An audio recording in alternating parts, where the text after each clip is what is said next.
Hello everyone, Mayor Cam Guthrie here. It is March the 27th and I am just giving you the recap video like I always do. Tonight was the Council of the Whole meeting, so we had quite a lot of things on our agenda. Most of it was just ratifying or getting a little bit of clarity on the things that we discussed at our Committee of the Whole meeting earlier in the month. But let's get right at it so I can go through every single item that we had in front of us and tell you the outcome of each vote. So we did have a closed meeting to start things off. We had a few of them. It was the public appointments to various committees of the Board of Trustees for the Elliott, the Downtown Advisory Committee, the Guelph Museums Committee, the River Systems Advisory Committee, and the Water, Conservations and Efficiency Public Advisory Committee. That was brought forward tonight by Councillor Hoffwin, and all the people appointed to those passed unanimously. The second one was a request for an exemption to the public appointments policy from the Guelph Police Services Board. That also was brought forward out of closed meeting and into the public. Councillor Piper brought that motion forward, and that did pass unanimously. In camera, we also talked about the Hanlon Creek Business Park and development opportunities. In camera, we gave direction to staff on that item. Changes to the Guelph Municipal Holdings Incorporated governance structure. Although we discussed that in camera, we came out into the public session and Councillor Hoffwin brought that forward, where we made a few changes to the appointments of people on the Strategies and Options Committee. That passed unanimously.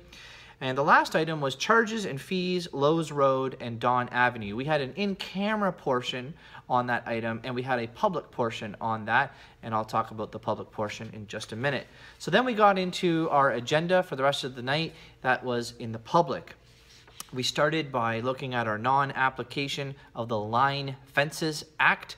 And if you want more details on that, you can go into the reports that I will have in the link in the body of the body of this video. That passed unanimously. The sidewalk needs assessment update. Councillor Billings had a couple of clarity questions in regards to that report. Did move a new motion that gave a little bit more flexibility to staff in coming forward with the sidewalks that need to be addressed throughout the city. As well, Councillor Bell, if I recall, asked a question to staff in regards to making sure that we get a list during the budget process of the names of the streets where sidewalks will be implemented throughout the city. Again, usually through the capital works and capital budget every year, and that's what staff did say that would come forward. That passed unanimously. Sign bylaw variances for 158 Clare Road East and 84202 Clare Road East, both passed unanimously. We had the annual summer water services report, passed unanimously. 2017 corporate asset management plan and policy, passed unanimously. You're seeing a trend here, aren't you? The transportation master plan framework, passed unanimously. Okay, the pedestrian crossing treatments update to the Ontario Traffic Manual, passed unanimously. And the delegation of authority for infrastructure, development, and enterprise services, that also passed unanimously. We're almost there, folks. Outstanding motions of Committee of the Whole for the Infrastructure, Development, and Enterprise Department, passed unanimously.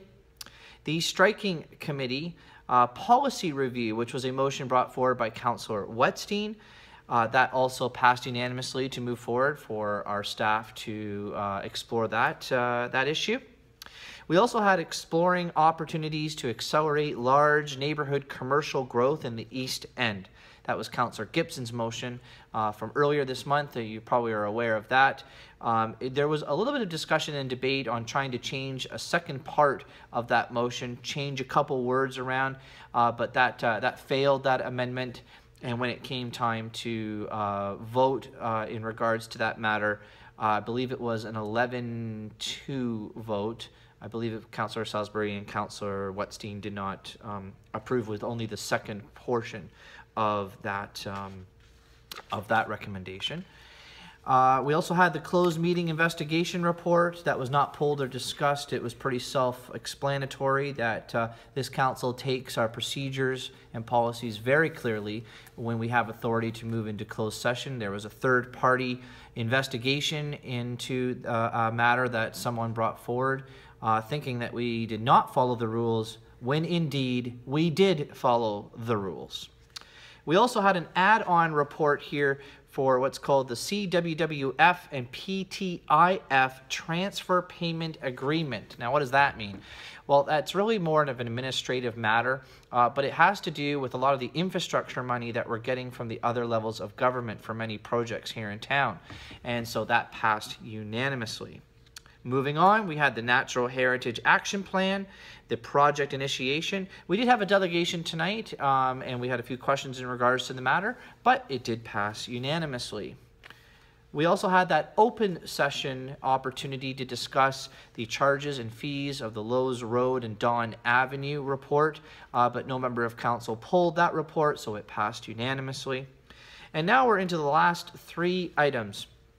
One of them was the original notice of motion that has been moving forward over the last month or so from Councillor Gordon, and that was in regards to trying to see about Guelph becoming a sanctuary city. Councillor Gordon addressed council and the public tonight, indicating that he's actually withdrawn that motion, looking for what he calls a more made in Guelph solution to some of the issues that he is trying to work along with other community groups to bring forward possibly at a future date. Then we went into two notices of motion that actually were from me. So the first one was the surplus asset sales policy, and that is the following be referred to the April 3rd Committee of the Whole meeting, that staff review and report back on the City of Guelph's surplus asset sales policies, and that the potential for local community group or nonprofit benefit be reviewed and included in the report. And that passed unanimously to move it to the second stage of a notice of motion. The second stage is where it can be debated and discussed a little bit more further before direction is given to staff. And the last one was my notice of motion titled City of Guelph and Guelph Public Library Governance.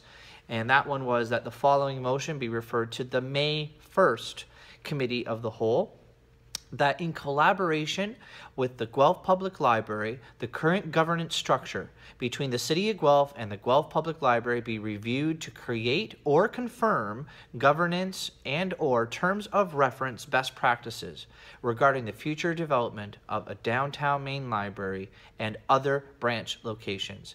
A little bit of discussion, but not a lot, because again, the first phase of a notice of motion is just to figure out whether or not there's validity in kicking it to the second phase, which is at the Committee of the Whole level, where there can actually be more discussion and back and forth and debate and clarity questions and delegations can come. That passed unanimously tonight to move it to the May 1st Committee of the Whole.